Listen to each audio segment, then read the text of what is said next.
حدیث میں آتا ہے ابن ماجہ کی چیپٹر نمبر 16 حدیث نمبر 219، جو اللہ کے رسول کہتے ہیں یا ابو در،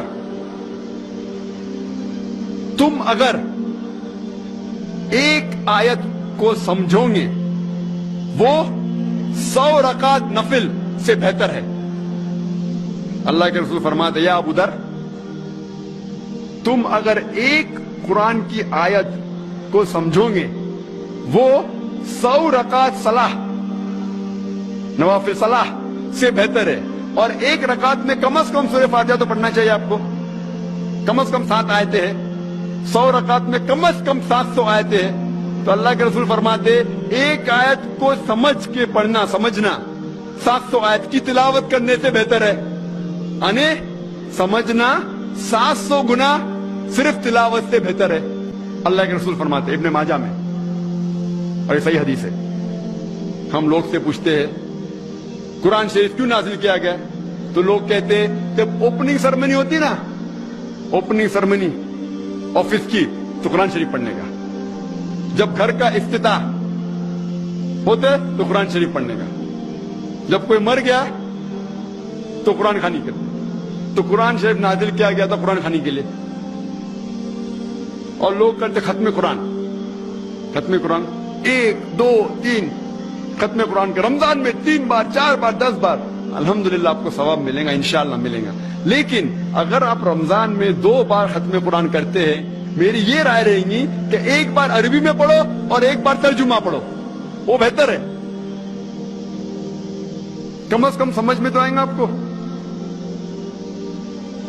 اور اگر آپ چاہتے ہیں کہ اوپننگ سرمنی میں قرآن خوانی ہو یا افتتاح ہو گھر کا تو قرآن خوانی ہو، کوئی مر جاتا قرآن خوانی، میں کوئی قرآن کی آیت میں صحیح حدیث میں نہیں جانتا ہوں کہ محمد صلی اللہ علیہ وسلم یا صحابہ کوئی مر جاتا تو قرآن پڑھتے تھے یا کوئی افتتاح کے لیے قرآن پڑھتے تھے۔ اگر آپ کو قرآن پڑھنے کا ہی ہے تو میں یہ کہتا ہوں کہ آپ قرآن اگر پڑھتے ہیں 100 مائل کی سپیڈ کے اوپر، 30 لوگ کو بلاتے اور 1 گھنٹے میں ختم کرتے، تو میں کہتا ہوں کہ 2 گھنٹے کے لیے بلاؤ، عربی بھی پڑھو ترجمہ بھی پڑھو، نہیں تو 30 کے بدلے 60 لوگ کو بلاؤ۔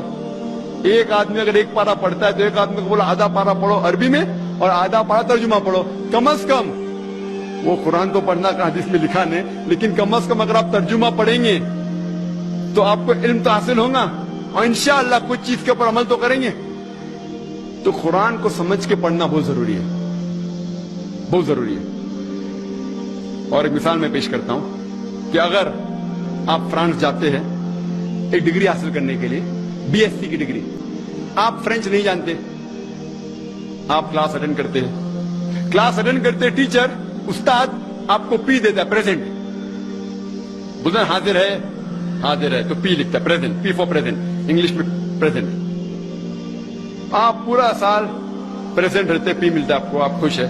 جب ایگزامینیشن آتا ہے تو کوشچن پیپر، سوال کا جو پیپر ہوتا ہے وہ آپ کو فرینچ میں ملتا ہے، آپ کو فرینچ نہیں آتی، آپ کچھ سمجھ نہیں سکتے، لیکن ایگزامینیشن میں بھی آپ کو پریزنٹ ملتا ہے، پی۔ کیا آپ جواب دے سکیں گے پیپر کا؟ آپ کچھ سوال ہی نہیں سمجھے تو جواب کیا دیں گے؟ تو یہ پی جو ہے وہ پریزنٹ کے لیے، پاس کے لیے نہیں، آپ ایگزامینیشن میں فیل ہو جائیں گے۔ تو آپ صرف قرآن شریف عربی سے پڑھیں گے، آپ کو پی ملے گا، لیکن وہ پی پاس کے لیے نہیں ہے، پریزنٹ کے لیے، موجود، حاضر۔ ہمیں غلط فہمی ہے کہ ہم پڑھیں گے تو جنت میں جائیں گے، صرف پڑھنا کافی نہیں ہے، پڑھ کے سمجھو اور قرآن مجید پہ عمل کرو تو انشاءاللہ آپ جنت میں جائیں گے۔ دین کی بات پھیلانا صدقہ جاریہ ہے، ثواب کی نیت سے ویڈیو کو شیئر ضرور کیجیے۔ جزاک اللہ۔